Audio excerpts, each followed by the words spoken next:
Good afternoon, everyone. Welcome back once again. This afternoon, we'll dive into Asian cases that highlight SSE programs and the role of SEs in their success. We'll be hearing about initiatives from Malaysia, Thailand, Mongolia, and the Philippines. Moderating this session is our very own Dr. Benjamin Quiñones, who is the founder of Asian Solidarity Economy Council and currently the chairperson of the outgoing chairperson of the NGO subsector of the Philippine SE Roadmap. Please join me in welcoming Dr. Benjamin Quiñones to introduce our panelists. Thank you. Good afternoon, everyone. Are you still alive? After a barrage of food items since morning. So this afternoon, my task as given by Professor Carlo, he told me, Doc Ben, please explain the relationship between social enterprise and social solidarity economy. Because this is the theme of our conference, harmonizing SE and SSE for the achievement of Sustainable Development Goals. Now we have 4 speakers. The first speaker I'd like to call one by one is Mr. Kon Onsin from Malaysia. Onsin is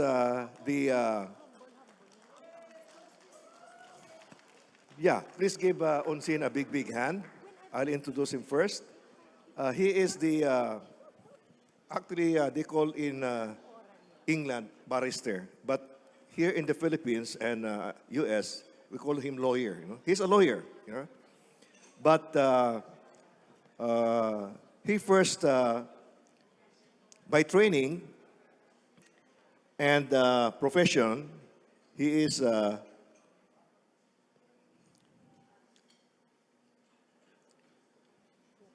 sorry, I'm having a problem with my, okay.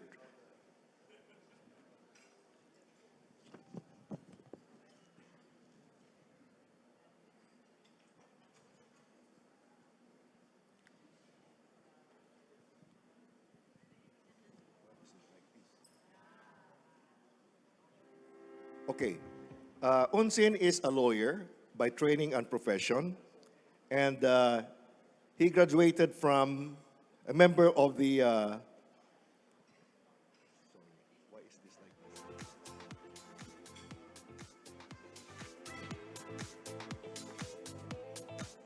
by training and profession, he's a member of the Inner Temple and holds a master's in social development from the University of Sussex under a Chevening scholarship.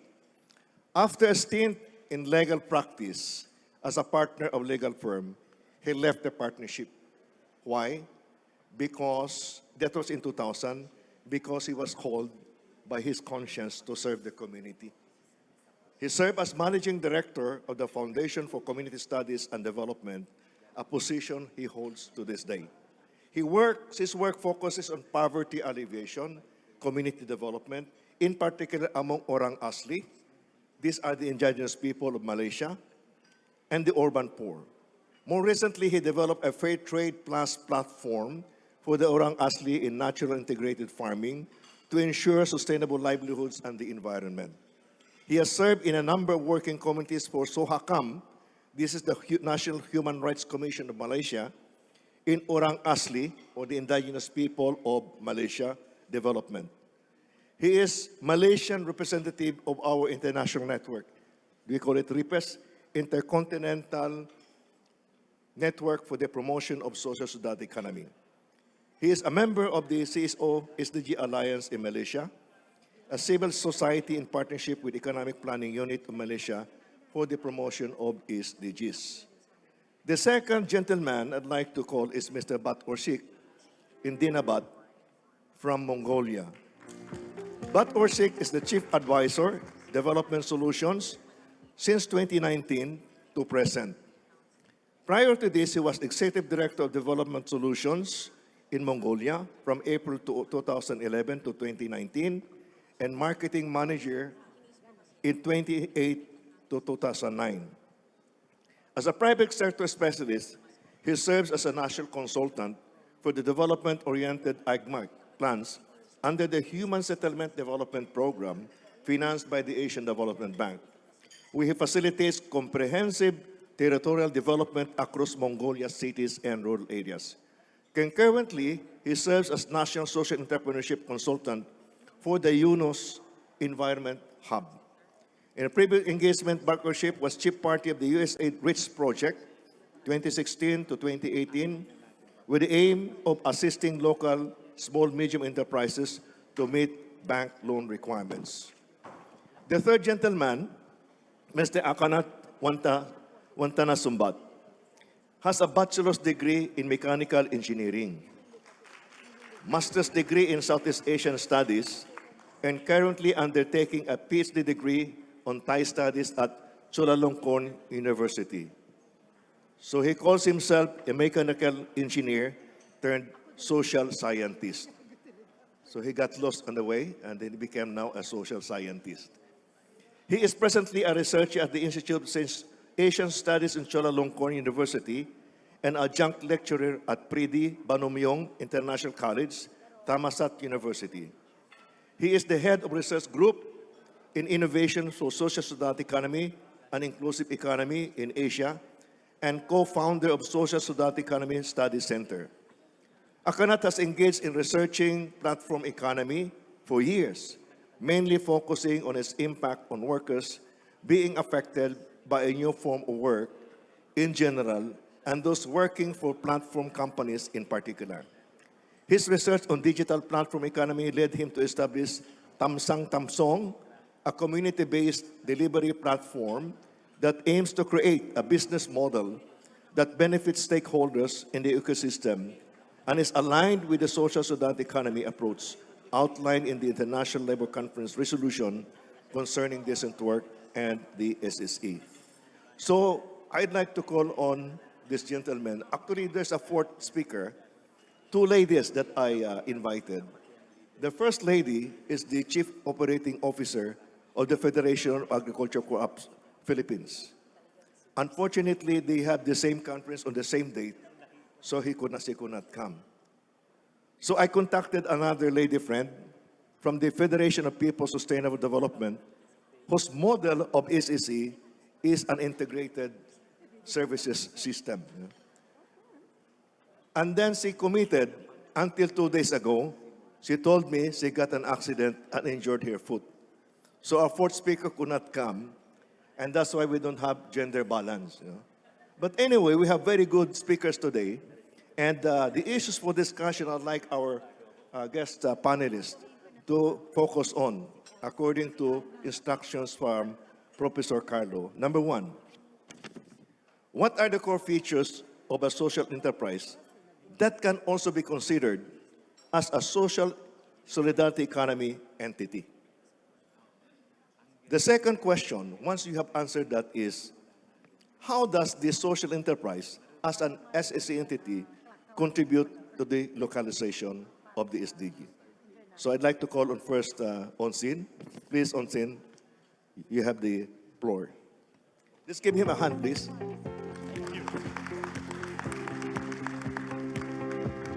Thank you, Dr. Ben. It's always a privilege to come to Philippines, and Ben has been a mentor of mine for a number of years, and so very grateful. I did my master's in fair trade, and I thought that was the way to move forward. And when Dr. Ben first sounded off this SSE idea, I thought it was really radical, and I could not kind of figure it out. But then, as I had more time to think about it, that was the most powerful way of bringing about change. So I'm very thankful to be here, and over the years, I've learned so much, and we've shaped our interventions with the indigenous people of Malaysia, the most left behind groups, using an SSE approach. So under OA Organic, it's a SSE model involving a tripartite partnership. The first partner is an informal group of Orang Asli self-help groups consisting of 45 Orang Asli farmers spread over 5 villages. And then together, they will collectively sell their vegetables through the second partner, a cooperative, who will then bring it to access fair markets. And then together with a third partner, a CSO, a YKPM, provide capacity building to the community. So the second question of how you localize SDGs to SSEs. So for me, SSE goes beyond poverty elevation. It increases income, but it goes beyond that. It really is about poverty eradication. And this means removing the barriers that cause the community's social exclusion.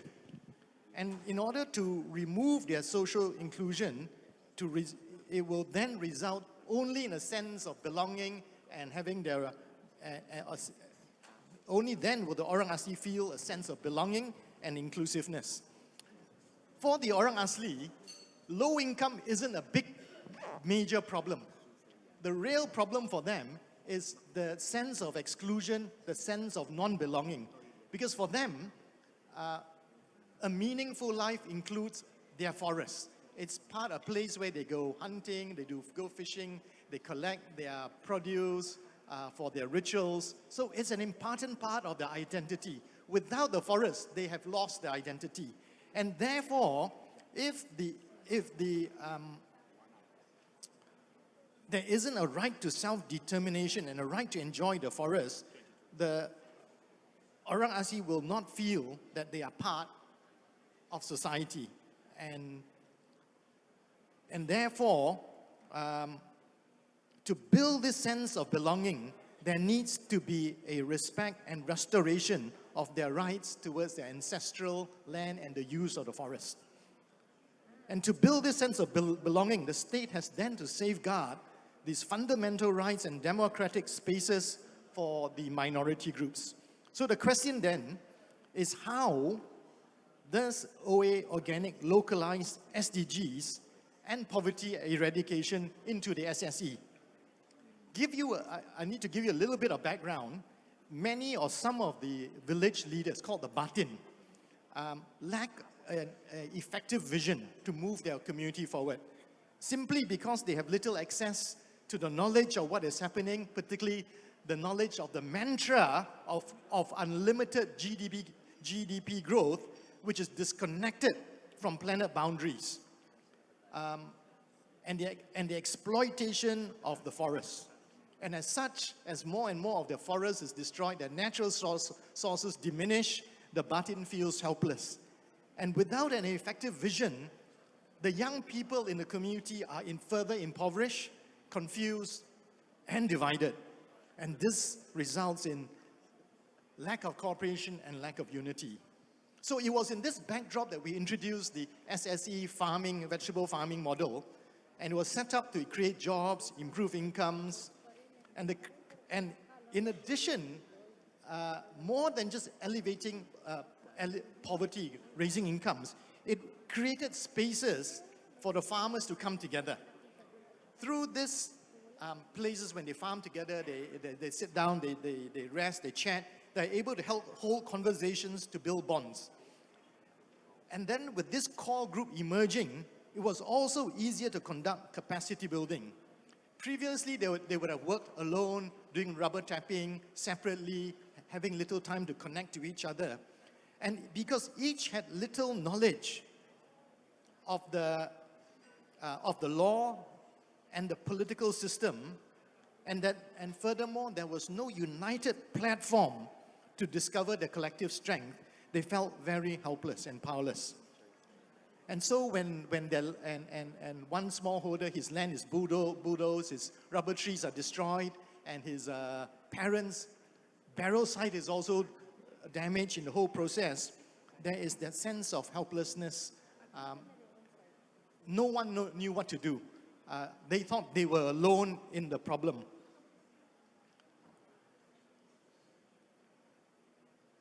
So this SSE farm, what it has created is that by bringing these people together in creating wealth, improving incomes, it also has created a united platform for the farmers to come together and to start finding solutions and finding there's a pathway of hope, because now they realize there is strength in being together. And in the past, they have been operating all alone.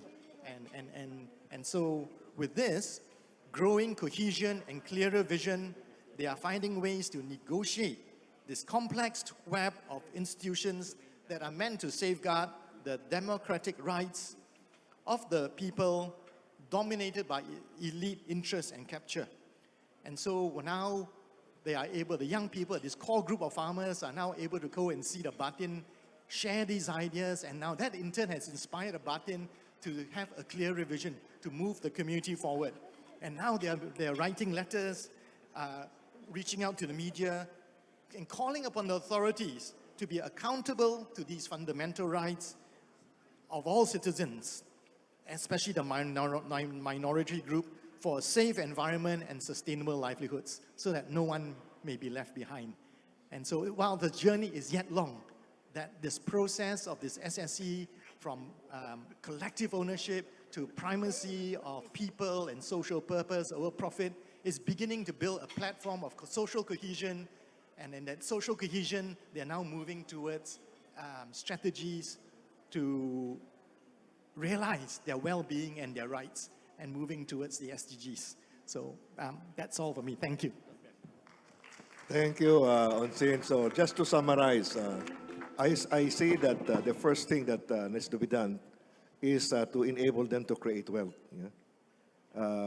Capacity building is important because the only way by which you can enable them to participate and be included in the economy is for them to engage in wealth creation. But the next thing that's important is how wealth is distributed and used. And in this case, it is used for the benefits of the people in that community, the Orang Asli. And there is mutual collaboration in this farming, so mutual aid is there. And there is voluntary participation. It is not, mandated for them to participate in this initiative. In fact, Onsin took a lot of time to convince them, but they have to be willing to undertake this and own the project on their own. And there is autonomy. This is not mandated by the government. There is a voluntary participation, and they're autonomous from the government. And there is democratic participation. They decide on what they are going to do. So the basic SDG that are addressed here is the empowerment, poverty alleviation, and even, I think, inclusion of women, because the women are included in this project. Thank you, Onsin. Yeah? Now, I'd like to call on Bat Orsik. I think you have a PowerPoint here. Yeah?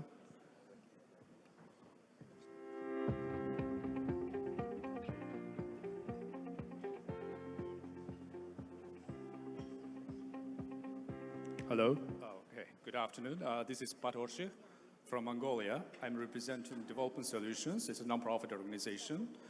And so the Development Solutions, we have been in Mongolia for almost 16 years to involve in supporting SMEs and access to finance, market opportunities, and education, as well as entrepreneurial networking. And so recently we conducted a comprehensive SSC landscape study. I think it goes like that way. Okay. So, okay.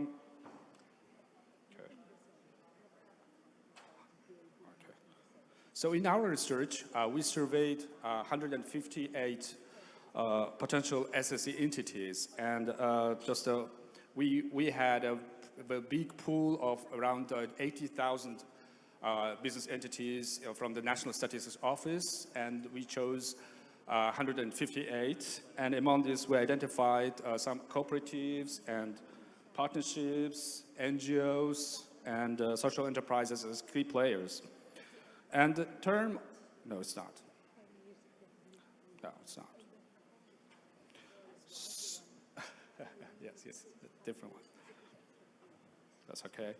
So the terms of enterprise, entrepreneurship, and enterprises is interchangeably used in Mongolia. So because we didn't have this definition until 1990s, and it's a very new approach in Mongolia as we transition from a socialist economy to a free market economy. And then we just started to learn this word at the same time. It's not. Oh yeah, it's okay. Thanks. Yeah. Yeah. Let me go to the next one. Yes. So, sorry, so this is actually just, we have social enterprises in Mongolia holds different legal statutes like partnerships, cooperatives, and limited liability companies as well. And so now I would like to take an example of one of these social enterprise interviewed in our study. The name is Urannom, and it was founded by one local woman. Actually, in COVID times, she decided to return to her hometown, 1,000 miles away from the capital city. And she studied in the capital city, and she decided to stay in the capital city as a young person. But during the COVID times, she decided to return to her hometown. And when she's there, she explored, there are like a small number of jobs available for women. And she decided to establish this own company, and then she started her journey, actually, on social entrepreneurship. And now I would like to take these 7 core features of SSCs and how it was supported. Actually, it's embodied in this enterprise. And the first one is she was engaged in economic activities. And this is a sewing company, and she actually has a big team of women, employs senior women and single mothers, and all of those common situation was they returned from the local rural areas because of the climate issues. Like in Mongolia, we have a very harsh winter, especially in the recent years, our winter temperature exceeded minus 40 Celsius degrees, and with harsh wind, breezing winds, and so the many herders and farmers, they lost their livestock animals. And the last year, for example, Mongolia lost around like 8 million heads of livestock animals in the winter. Freezing coldness, and at the same time it's a huge wind, and so you cannot survive at the same, even not only livestock, even the people cannot survive on this condition. And so she understood that there are many ladies and women are not able to find a job when they came to urban areas, because mostly there are farmers and herders, and they are not skilled in technical and other type of education. And so they produce actually the sport wears for school children and uniforms for mining companies and for public agencies. And that is actually really good economic activity. And the second one is about the primacy of people and social purpose over capital in the distribution. When she founded the company, she decided actually to have considered only on this woman's situation, and how to support them, the profit was important. However, she decided to make it more like the woman-oriented, woman-led business. Even it's she actually just had decided, she established a very conducive workplace conditions, and these all are just for those women's employment opportunities. And the third one was about the contribution of to decent work and SDGs. The company has created this all of full-time and part-time works, and those senior women and single mothers, and also the other all other women, they all everybody has their own living conditions. Like some of those are take caring of their children, some of those has another person to take or take children to school, or so they need a time beside of their work. So they established a very good flexible working time, And they adopted this flexible working hours, enabling all the women workers to balance their responsibilities for work and life, and family obligations as well. The fourth core feature is mutual aid. So those women carry out their sportswear production activities as a collective skills, as well as the ability to fill in the marketing and the sales, and so they also go to see their customers and clients and to support and to assist in product development. So this was another interesting point of this mutual aid. And all these women voluntarily joined the company, and they actually have the problem of this economic and environmental situation. However, they decide and they are open to join the company. So that was a fifth core feature. And the sixth one is a democratic and participatory governance. And this is more about like all employees are participating and involved actively in arranging and managing sales, marketing, and working conditions, as well as they have family issues. So they're all just involved with each other.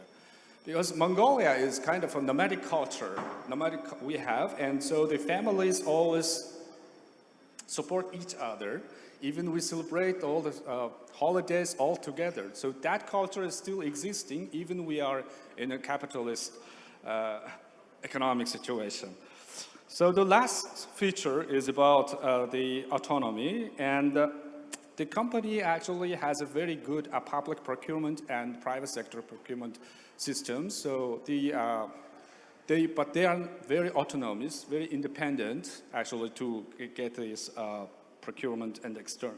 And so they operated through these all 7 features, and then they are just a very good, I believe that they already set a very good precedent for other SSE initiatives in Mongolia and beyond. So this is actually the answer for my first question, and the second one is about the government.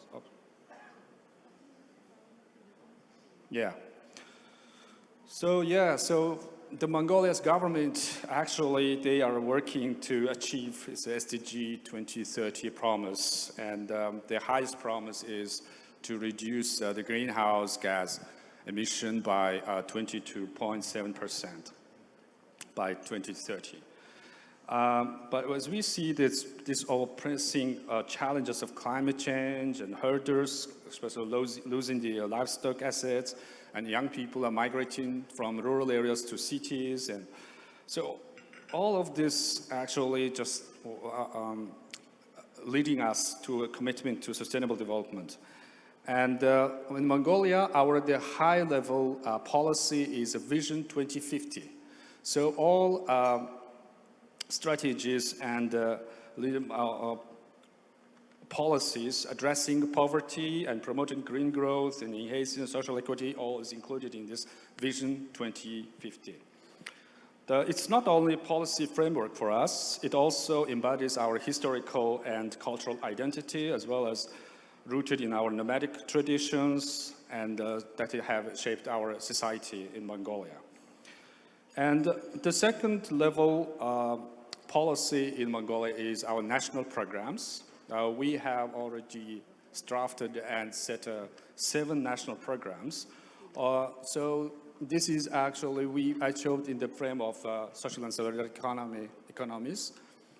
And right now, our parliament, I already adopted the economic revival program. That is actually the core policy to support all of these 7 national programs. And we have already started to work on this AI and digitalization of this social economy, because in the future policy decisions, we have 3 million population, so it's very easy actually to collect and gather data and process it. And so the AI-based policy design is much more important as our parliament sees for now. And so we are working on that to how to promote the SSE in our macro level to achieve SDGs.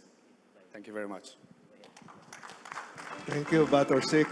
Actually, Bat, went further to discuss the policies of the government. And I'd like to ask these two gentlemen to respond to that also. But before I do that, let us compare, the two cases.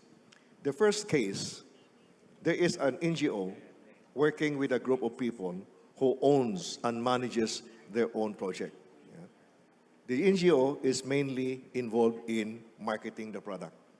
Now, this is one case mentioned by Dr. Ed Morato in his book, Social Entrepreneurship and Enterprise Development, how you include the poor. Yeah? Where the poor is doing everything, you can do the marketing for the product. This is one case. Yeah? The case in Mongolia is an entrepreneur, a capitalist, established a for-profit company, but he included the women and enabled them to be workers and also partners, involved not only in production but also in marketing. This is the second case mentioned by Dr. Maroto. You involve them as workers in the company. Yeah? And then providing them amenities, like in their case, very flexible working time because they are mothers. So they have been able to balance household work as well as office work, work conditions. Now, let's go to Thailand and ask Akanot. Let's see what is the case in Thailand that Akanot can share with us. Thank you, Dr. Ben, and good afternoon, everyone, once again. I'm from Thailand, and today, this afternoon, I'm going to present my studies on the SSE landscape in Thailand, and I'll include few example and case studies from different type of enterprises in Thailand. First, I was asked by Dr. Ben about how to locate social enterprises into the spheres of social and solidarity economy. They're quite similar, a lot overlap, and I would say that for social and solidarity economy, there are two main elements that we are focused on. One is a social impact, which is same as the social enterprise. Okay. The second one, social and solidarity economy, also focus on ownerships, collective actions, democratic governance. See, this is the two major elements of social and solidarity economy. While social enterprises, they are mainly focused on social impact. Okay, they let the ownerships and decisions is up to the firm itself. So you see that there is a big part that overlap between these two types of entities. Anyhow, according to the definition of the SSE of the ILO, social enterprise also included into this social and solidarity economy spheres if those social enterprises contribute more on the second elements of concern more about stakeholders that they are working with, concern a little bit less about the profit sharing but more on the benefits, right? So in Thailand, we have Social Enterprise Acts, and according to this law, we have two types of social enterprises in Thailand. First one is the social enterprise that not doing a profit sharing. So they can do business, they can do economic activities, they can get profit, but those profit will not share among shareholders. Okay, they will use that profit on their activities.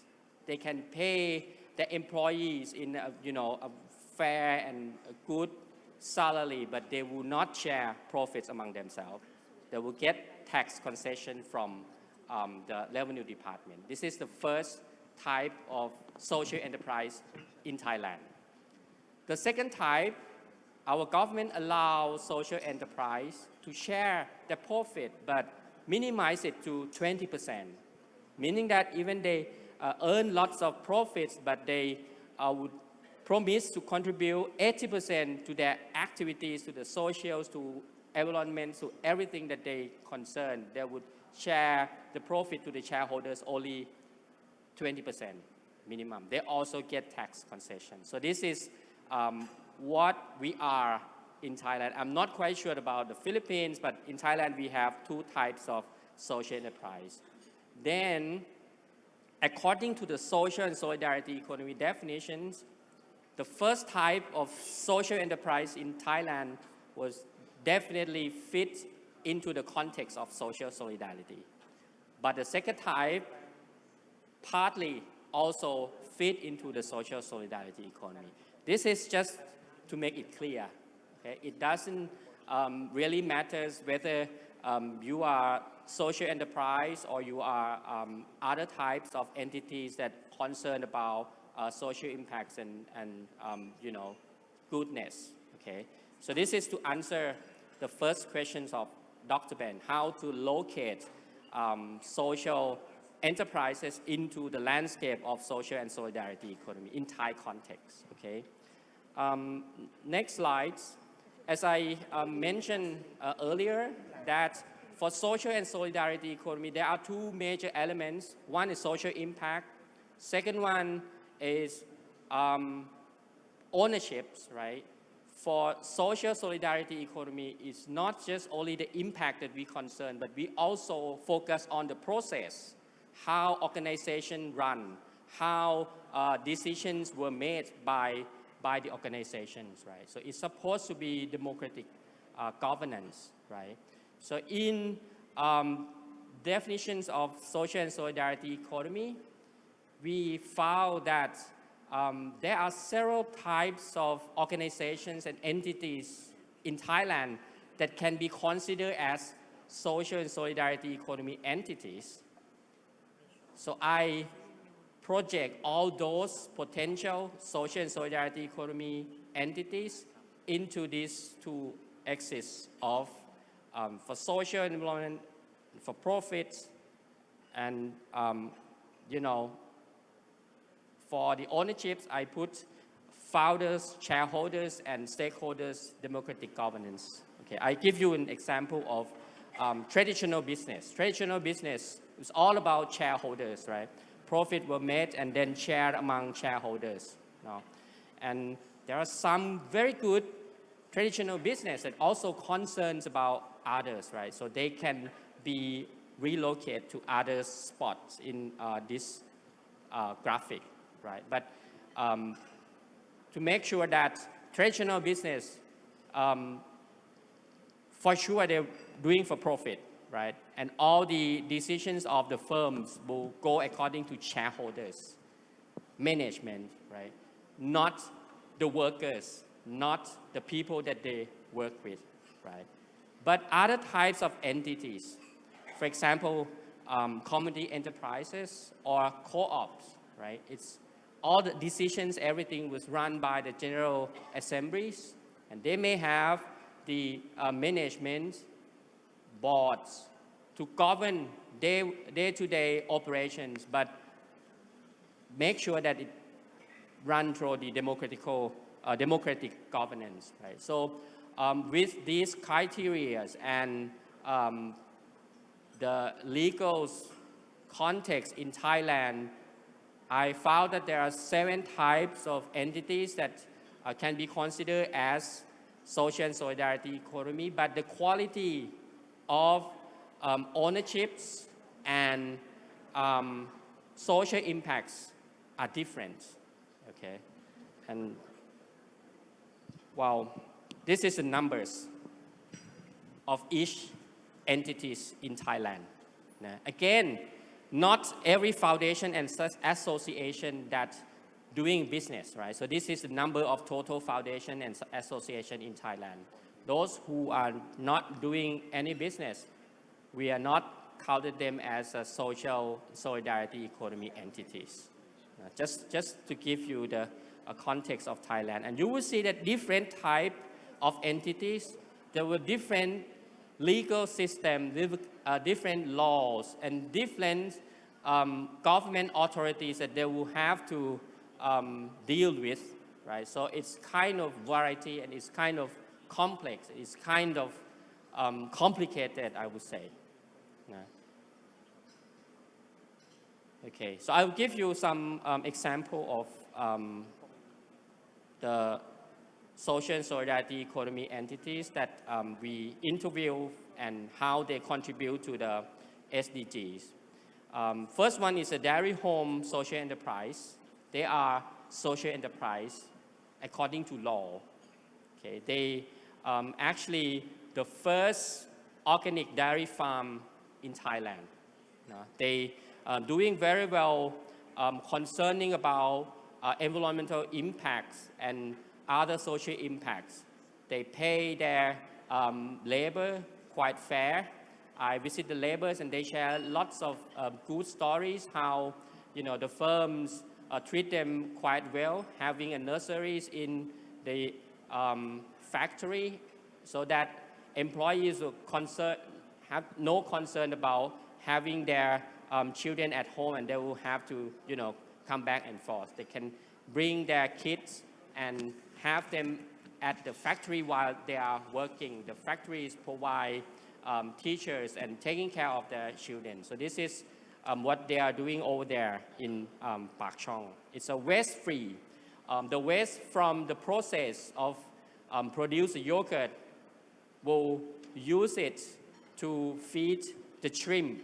So it's a 100% waste-free. So they have all kind of systems. They even breeding the black soldier fly. This black soldier fly can eat all the waste and it's completely waste-free. And they have their own network of farmers. So they contribute on educations of those farmers. They not only buying dairy from farmers, but they also create many programs. They make sure that the farmers in that network will become more and more educated and more concerned on the environment. So this is the best practice from the SE entities in Thailand. There are other types of business entities. This one is a social enterprise. This is not a social, this is a community enterprise in Suphanburi. Our friend from Palu visited them when they come to the workshop in Thailand. And this group of local people, they struggle with plastic waste. They don't know how to do with plastic waste. So they come to the university and seek for advice. And a university professor give them an example of how they can convert the single-use plastic back into the fuel oil. But it's a huge investment for them. It's 1.4 million baht, right? But they managed to get together among themselves, set up a small community enterprise, saving money until they can buy one unit of this pyrolysis machine. So the idea was that the members of this community enterprise will collect the plastic, single-use plastic. They will have to divide each type of plastic and sell it back to the enterprise. So the member will benefit from selling single-use plastic back to the enterprise first, and then the enterprise will convert it into fuel and sell it back to the member at a cheaper price compared to the market price. Okay, so that fuel was not, good enough for the car, but it's good enough for agricultural machines, right? So they can buy it at the price of 20 baht compared to if they would like to buy from the petrol station, they will have to pay like 35 baht, right? So this is the second benefit that the member will get from the enterprise. First, selling single-use plastic. Second, get cheaper price buying fuel from the enterprise that they are member.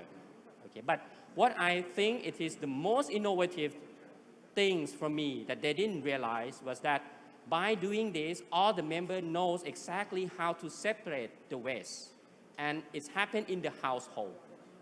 So this is the second example. They call themselves, and they actually the community enterprise, not a social enterprise by law, but they are social enterprise by heart. Okay, so this is the second example, and the last one, very interesting. This is the waste collector. There was homeless before. They lived under the bridge, and they living by collect all the waste from the bin and sell it to the recycle plants. Okay, the government relocate them from under the bridge and give them some areas to live, and they get together and form a unit. This is just a self-help group, not have any legal entity at all. Okay, but what they do was very good initiatives. They see that they individual collect the trash and sell to the recycle plants. They will get a very cheap price. But if they together collect in quantity, they can negotiate with the recycle plants, right? So they get together, form a group, and then collect the trash all together and negotiate for a better price. Okay. They even go further than that. They manage to have what they call zero baht shop. When they collect the trash, they also ask communities to collect the trash and sell to them so that they don't have to go and collect from the bin, right?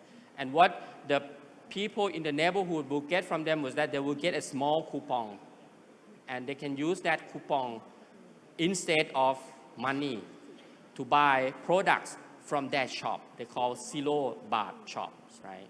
So this is how they get people in the community engaged with them, okay? And they also set their own social securities. The members will collect 1 baht. Each of them will collect 1 baht every day, and then they will use that money when the members are sick and cannot work, right? They rely on, they get what they get is what they eat, right? So if they cannot work, then it's difficult for them. They have no social security, nothing, right? So they have to help themselves. So they collect 1 baht each, and then they use that money when members are not able to work, right? So that money that they collect together will use for all kind of social securities that the group manage, and the decision was made among themselves. Now, this is another example of a self-help group. Again, they has no legal status. They are social enterprise by heart, right? And they also run according to, democratic governance, right? This is the SSE. They can be both SE and SSE. So from these 3 examples that I just tell you about what happened in Thailand, just to highlight that, well, there are so many of business entities of small people that they didn't really wait until the government extend their hand to help them, right? They can get together and they can seek for supports from universities, from governments, from communities, from anyone. But it doesn't matter whether you are social enterprise or whatever you call yourself, okay? If you, goodness is universal, I think, any kind of business, if you're concerned about environment or social impact, it's all good, right? But if you concern more about governance, if you would like to make it more transparent, you put a little bit more of social solidarity economy elements into it, it would be better. So that's my presentation. Thank you very much. Thank you, Kan Akanot. I hated to stop Kon Akanot because he has a very nice, description of social enterprise. So you see, there's a way of explaining social enterprise legally. But Kon Akanot was saying it comes from the heart, and you are really helping the community. It doesn't matter what kind of entity you are. But the most important thing is that you are making an impact in the lives of people in the community. Now, I'd like to end, with do I have my summary here?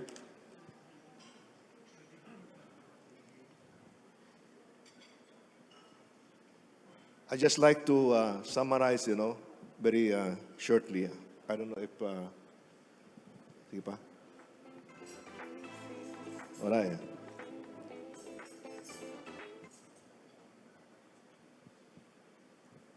Okay. So it is a values-based economy guided by principles and practices.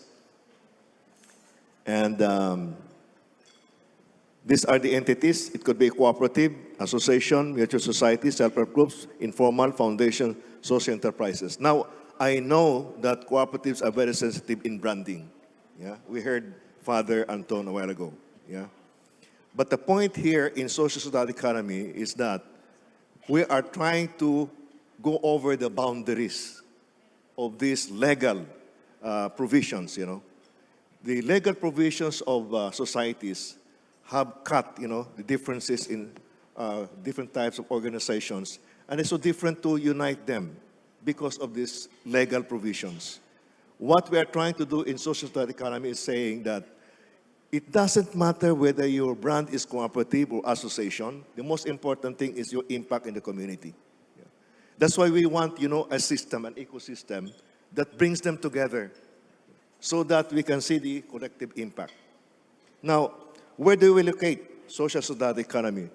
The SSE is an ecosystem that is trying to unite, to develop solidarity among the three sectors: the public sector, the private sector, and the what is called sometimes voluntary or social sector. Now, social solidarity economy is based on voluntary action. It's co-created by these entities I mentioned a while ago. And the point is that, Father Anton said yesterday, if only the cooperatives comprise, their GDP comprise 20% of total GDP, it will have a great impact. Yeah. Now here, the SSC seems like it has a 25%, contribution to the entire economy here. Yeah.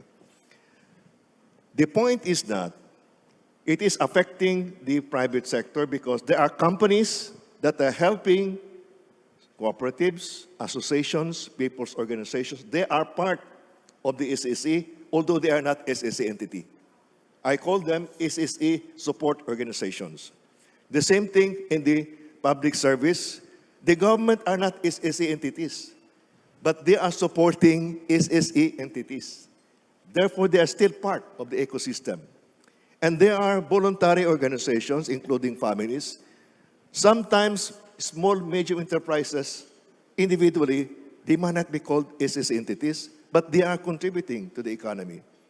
So in other words, the SSE is an ecosystem, and I always look at it as a forest compared to the trees, So this is why sometimes, it's quite difficult to distinguish SE versus SSE. But this is the point that I like to leave with you. When you talk about organizations, think of trees, the woods. When you look at the woods very closely, you cannot see the forest. And this is what happens to us when we look only at microeconomics. We forget the economy, the ecosystem. This is where the ecosystem of BC comes in. Because if you look further away, you can see the forest. And this is the kind of mindset that we'd like to promote because we want to unite cooperatives, associations, self-help groups that are serving the community. And we need the government to recognize that all of these organizations are contributing, and there must be recognition. Because in some countries like Cambodia, they do not want the term cooperative. So this is why our function, our duty, is to see to it that if there are associations that are serving the community, let us recognize them, bring them to the SSC, the ecosystem, and that is our job. Because, you see, if we do not unite, if this conference is not able to unite, and then we come up, with divisions, we cannot unite, we cannot create an ecosystem that will impact the whole. Like Pado Anto was saying, we only need 20% of the impact in GDP, and we create a great impact. Thank you very much. Let's give a hand to our speakers. Thank you for being patient with us. We have a few questions, Doc Ben. We have a few questions for the panel. Thank you very much. We actually have, at least right now, we have one question and one request. First question, I guess for the entire panel, do you think the ASEAN region has unique traits that it can and should be exploiting to accelerate its social enterprises? So let me repeat the question. Do you think the ASEAN region has unique traits that it can and should be exploiting, I guess in this sense, meaning take advantage of, in order to accelerate its social enterprises? Very deep question. Wow, that's a really clever question and very complex. I think, as I reflect on the Orang Asli, one of the underlying values, and it's a very beautiful value, is that of living in harmony with Creator, with creation, and one another. And so it builds on this concept. So when they see the forest, they don't see it as a unit of exploitation, but they see it as a beautiful creation that sustains life, and therefore they need to nurture it. And as a result of that, they share what they have. When they go hunting, they'll share that among the community, and in that value and culture of sharing, it builds community. And I think in the Western concept, it's a greater emphasis on individualism. Yes. And so that doesn't align as well as the SSEs. And I think if we can see the beauty of what we have in our value, in our culture of sharing, community, togetherness,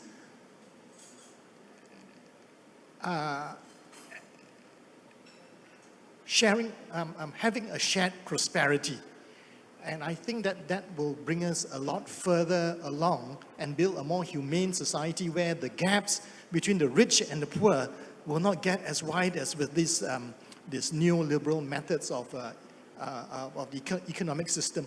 I think this shared prosperity, of sharing, of community, togetherness is something that we should exploit further. I think this is a good question. It can be a PhD thesis in the sense that, we can find a common things among ASEANs, be quite diverse, but I'm sure that we have one common is that our society was relying a lot with each others, right? We live in a big family. We have some, other social values that bond us. So when we do something, we think twice, not only for us and our families, but also neighbor, also community at large, right? And I think that probably the good social value that can be the entry point to social and solidarity economy. I don't know if I answer questions or not, but yeah, it's a hard question, so. Yeah, it's also a very hard question, and I think that Asia has a diverse culture, diverse belief, and diverse people, and in other continents, just mostly homogeneous. But for us, it's like, just for example, when we translate a word as a definition of SSC into Mongolian language, just we have to consider how to localize in Mongolian culture, Mongolian person, even the herder, even those farmers. And so I believe that SSC can be enriched and scientifically and also, how to say, like not scientifically, it can be enriched and empowered among the Asian people. So it will be like, it will present a diverse difference, but at the same time, big solidarity and communality or something like that. Yeah. Thank you. Thank you very much. Very quick, I just like to cite 3 cases, that answers the question. The first case is Bayan Family Foundations. Professor J has this to say, I hope that you both the book on PH squared, He's saying, creating wealth is good, but your intention is not to keep it, but to share it. This is the philosophy of Bayan Family Foundation. And the Bayan Family Foundation is a good case, of giving. Yeah. So this is one case that could be replicated. Secondly, Ayala Group of Companies. They're a private company. Why should they, mind about people if they are just minding about their profit? This is another case where a group of companies is thinking about the community. I like the idea that really, you have to think community. The third is APPGM, All-Party Parliamentary Group of Malaysia. I know Dato Denison, he could have been, a good researcher and enrich himself. But his life, I know him from I think 40 years ago. No? He is consistent in thinking about community, and now he has brought in his parliamentarians to think also the same way he did. In other words, there is a great opportunity for us here to think the same way. And we can bring this to ASEAN. And this is what we're going to discuss later. How can we bring this collaboration, this synergy at our level to ASEAN? And I'm very hopeful that we can do it. Thank you. We have actually a few more questions because it has been a very engaging discussion. This one is for Mr. Akanat. SSE relies heavily on community involvement. How do your SSE organizations foster strong, genuine connections with local communities? And what strategy have been successful in building a long-term engagement? From my own experience, SSC entity was already the initiatives from the local themselves. So they embedded in the local themselves. Or even if you are not from that local, but you work with the local, right? It's kind of constrained by the ideology that you will have to thinking about stakeholders, right? So everyone that can be considered as stakeholders, people that you work with, your labor, even environments, or a government agency, every single stakeholders that involved in your activities, you have to concern about them and try as much as you can to get them involved in the decision, in the design, in the co-creation and co-manage and co-contribution. So that's, I think there is no problem at all because it was designed, for It came from within the community Right, themselves. yeah. Thank you very much for that. Sorry, Mr. Akanot, you again. You're very popular today. Cooperatives in Thailand have achieved significant success, contributing to the country's economic and social development. Is it because of, so it's a multiple choice question. Is it because of, 1, government support, 2, strong leadership, or 3, collaborations with bigger organizations? Well, I think if you look from outside, you may say that they are very successful, right? But if you look from inside, you will see another perspective, right? But they're quite strong, but I would say that the government wouldn't really support them that much. They are strong by themselves, and they're strong because of the core principles that they will have to cooperation among cooperatives, right? Concern for communities and so on. So I think principles The core value of the co-op is very important, and it's universal, meaning that co-ops all over the world have one set of principles, right? But if you look at SSE movement, we just discussed before that co-op people speak same language, 7 principles, same. But if you talk about SSE, ESSEC has one definition, RIPES has one definition, ILO has one definition. I also have my own definition, right? So it's good in the sense that it diverse, see, but it's not, the message that we convey was not strong compared to the co-ops. Yeah. Understood. Okay, we have another question, and this time it's for, I guess, everyone in the panel, including you, Doc Ben. Sorry. How can ASEAN's economic integration policies be designed to benefit marginalized communities such as indigenous peoples and migrant workers? So the question is, how can ASEAN's economic integration policies be designed to benefit marginalized communities such as indigenous peoples and migrant workers?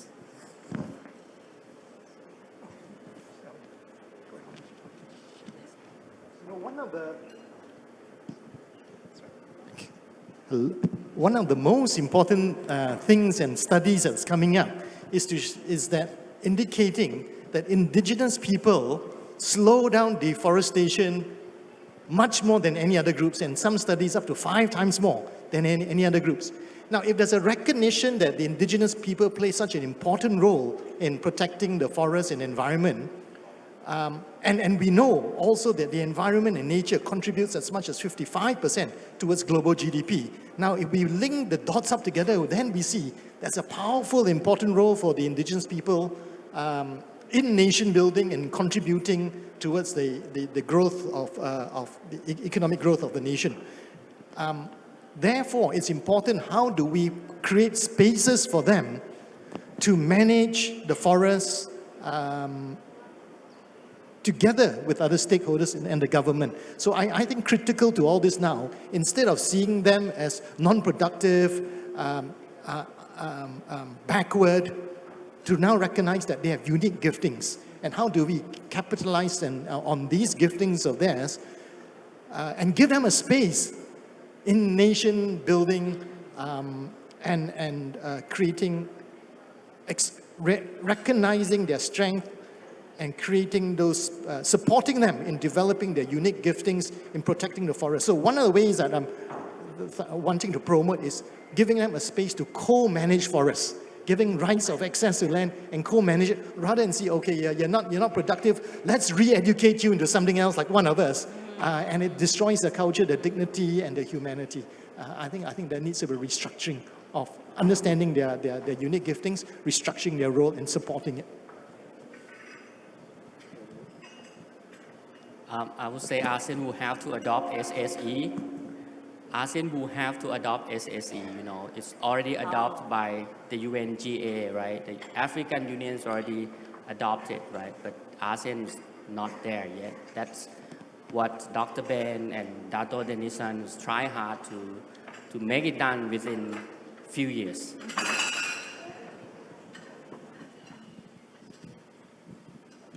So I just reminded that our Malaysian colleague, just before, she told about the power. And so we need the power, actually. And we always say to our rural people, disadvantaged, marginalized communities, saying, don't wait others. Just be strong and empower yourself, and then represent just yourself in the parliament, in the local level, in the company, wherever where you are able to be there. And so don't wait others, and just do it yourself. That's it. Yeah. Quickly, the approach of ACC is not really to go immediately to the government and say, hey, government, make these policies. The approach of ACC is community. Yeah? If the community is motivated to undertake initiatives that will unite them, then the role of the government is to support. Yeah? So this is the ACC approach. And the approach, for example, of Bayan Family Foundations, we are trying to create integrated services platform, you know. and then encouraging all of these stakeholders to co-create these systems, not waiting for the government to create it for us. You know? If everyone, communities will do this, and we can put this at the level of the ASEAN, because the integration of ASEAN is top-down, is from the government, you know. But SSE is bottom-up. So this is why we need to, I agree with Kanat, we need to promote SSE as a system of bottom-up development approach. Okay.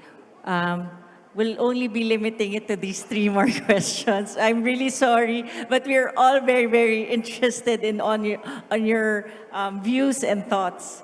But I'm really, truly sorry. I'm only going to be accepting these 3 questions now. For everyone, again, what role does cultural context play in shaping how SSE initiatives are received by local communities in your country, and how do you address any cultural barriers? Yeah, very big role. You know, I have my own project and I work in many parts of Thailand, right?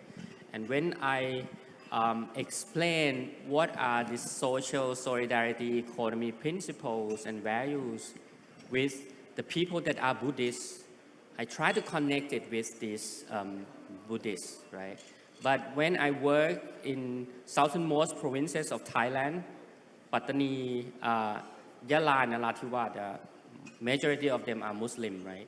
So I explain even easier because they already got these concepts of, you know, zakat and everything, right? They do for communities or everything. So I think cultures play a very important roles, and it is how you try to connect with the local context, with the local culture, which again, this is a universal thing, right? It's a goodness, right? In every cultures, every part of the world, this kind of thing is already there. Just try to connect with it. Yeah. Right now, we are working on 3 projects to disseminate about SSC and social entrepreneurship. The first one is the education program. And we are closely working with the Ministry of Education and the World Bank and the Save the Children Japan. They are in Mongolia. And to implement, actually to design and adopt school curriculum program, they named entrepreneurship-based social-emotional skills.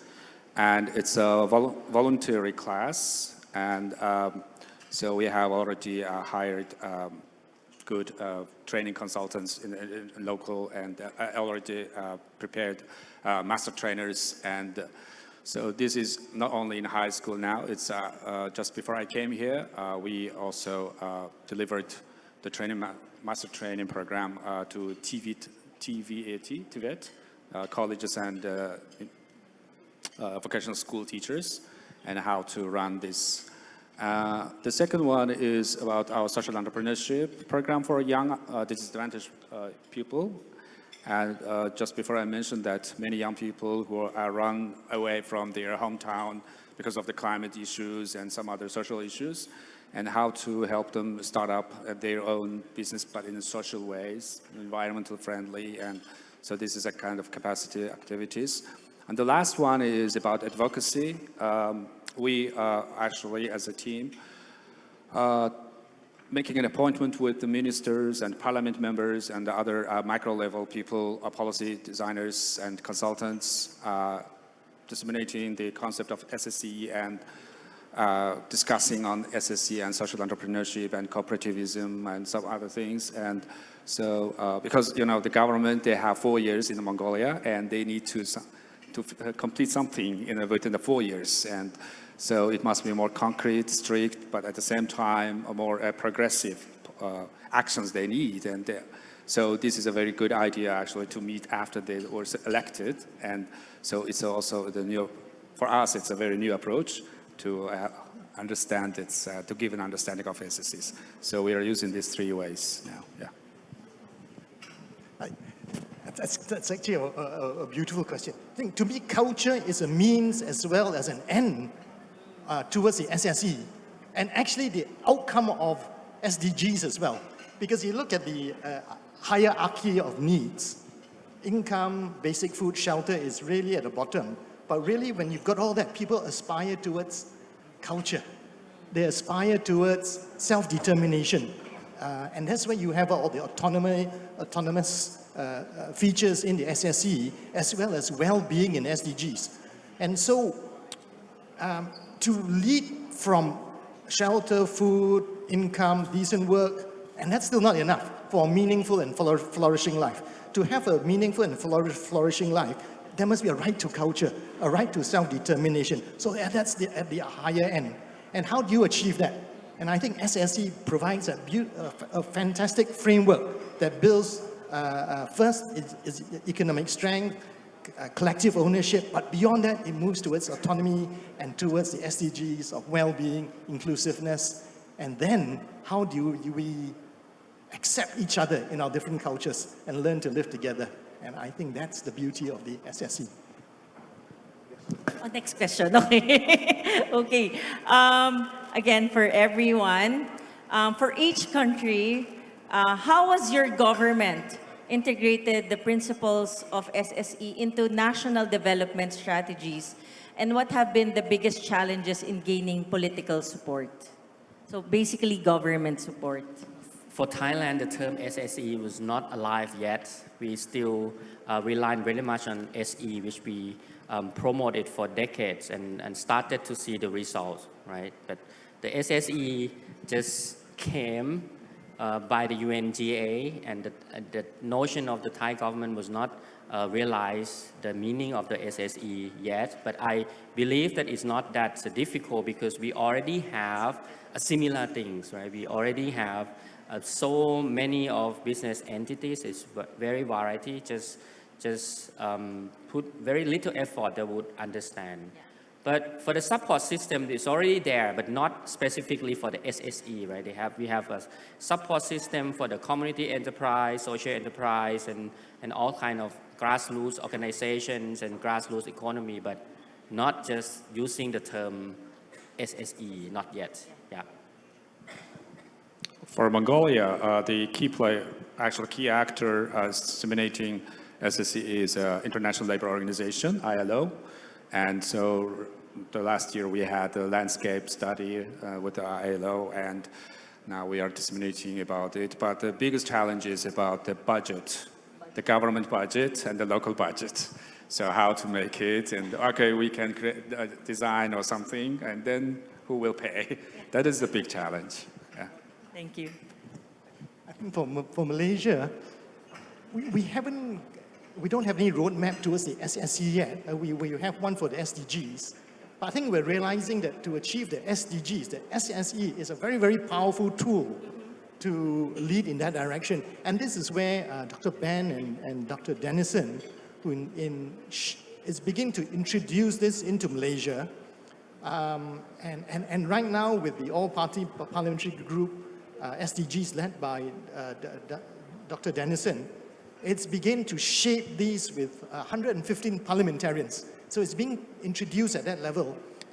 It'll be exciting, as I think they see the potential and the power of SSE in achieving better solutions for their left-behind communities, as well as in achieving the SDG goals. But we've got a long way to do yet. So Dr. Ben and Dennison still have a lot of hard work to go.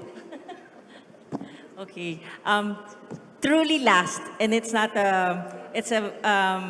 answerable by yes or no, I guess, and you can answer it later with the Secretariat.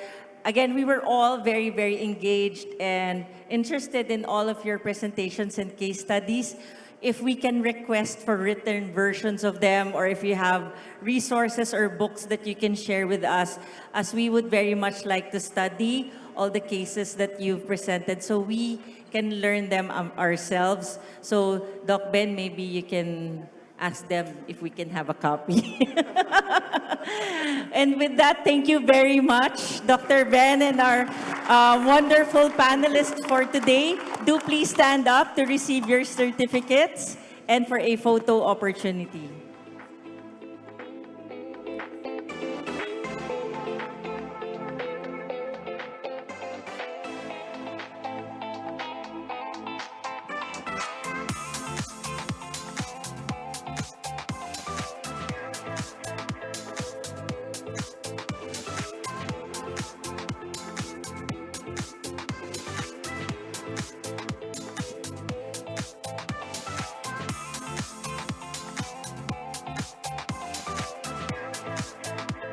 Okay.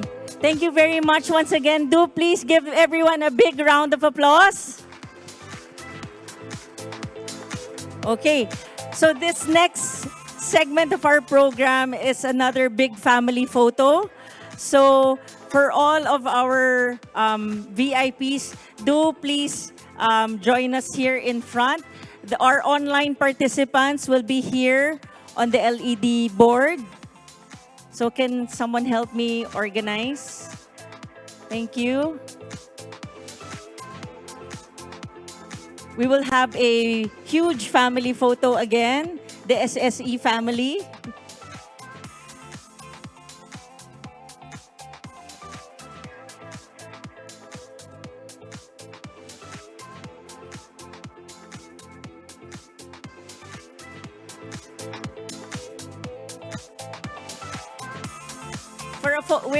We will be having a photo of everyone in the room. If you can join us here in the front, just stand here in the front.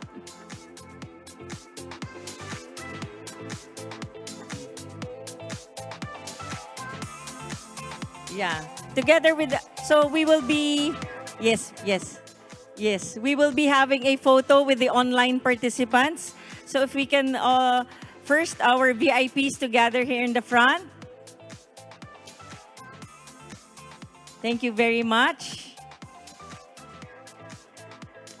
We will be facing that way. We will be facing that way.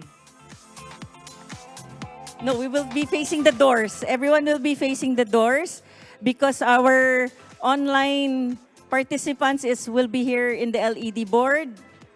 Okay, if we can all compress a little bit. And then, okay, for everyone, the rest of the room, if you can come here, join us on the floor because the board will be for our online participants.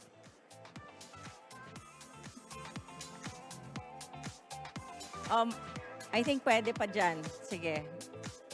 Oh, kita pa. Sige, we can do one more layer here. Okay, you can go up. It's quite dangerous to be down there. Here, sir, there's stairs here. Okay, here. Hindi, okay lang. Sila naman yung tataas eh. Okay lang. Okay, here. Ayan. Ayan. One more row. Come here, one more row.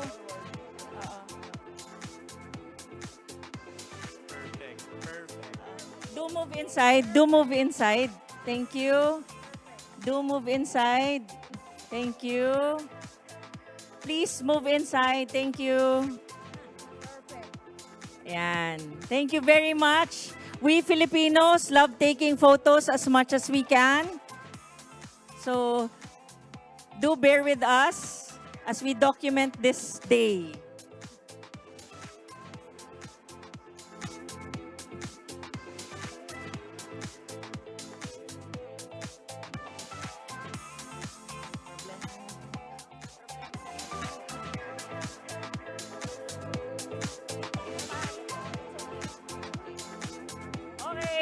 Can we take the picture now? Can we take the picture now? Ready? Who are we going to look at? Raise your hand if we're looking at you. Please raise your hand if we're going to look at you. Are we ready? Okay, we're looking with the man with the light bulb. Okay. Ready?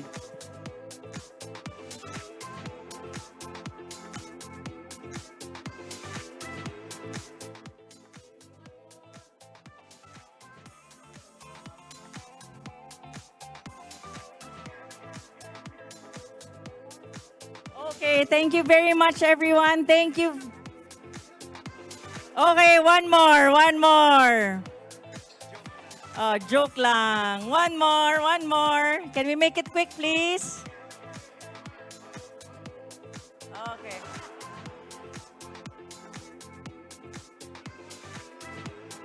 Woo!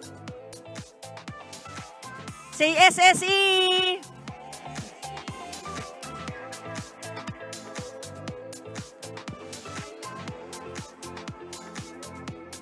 Okay.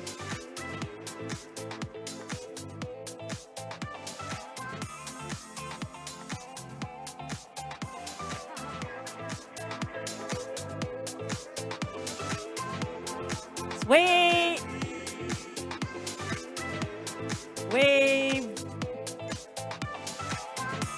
Okay, thank you very much, everyone. You may go back to your seats as I give you instruction for our next segment.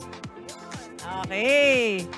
Thank you very much, everyone. Please go back to your seats as I introduce the next segment.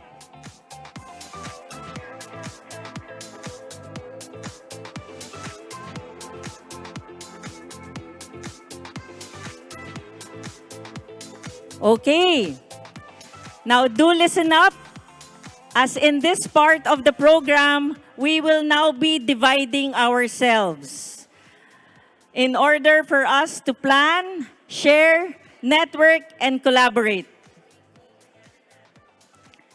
Okay. If everyone can please give your attention. Everyone, please give me your attention. This will be our instruction for this next session. So, between now and 5:30, we will be grouping ourselves into workshops. The first group will be in Quezon Hall 1, which is on your right. The room on your right, Quezon Hall 1, will be for the Philippine SE Roadmap Governance Council, and they will be working on their 2025 action plans. This workshop will be facilitated by BFF and SAPSE. So for the Philippine SE Roadmap Governance Council, you will be in Quezon Hall 1. During the break, while we're moving there, they will be closing that wall so that we will have our own room. Okay? The next group will be in the Pinway room, which is just across Quezon Hall 1. So if you go outside the door, the next room outside, right after the bathroom, I think, is the Pinway room. We will have a plenary there, a workshop with to discuss the ASEAN SSE Agenda Core Group and explore partnerships for the 2025 SDG SSE Summit. This session will be facilitated by the APPGM with participation from partners at ASEC, UNESCAP, ILO, and other prominent organizations. So for that group, your room is on Pinway room, which is on, when you go outside, it will be on the left. I think it's just right after the restrooms. And then the rest, if you are looking to expand your connections, Quezon 2, which is this hall up to Quezon 3, that hall will be our open room for networking. So do take that chance to have more networks, connections, and explore new collaborations. Please note that there will be a divider placed between Quezon 1 and Quezon 2.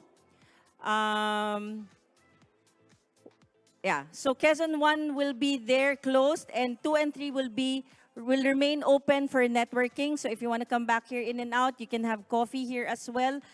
You can have this room for that. For our online attendees, as the upcoming sessions are workshop focused, the live stream will be ending here.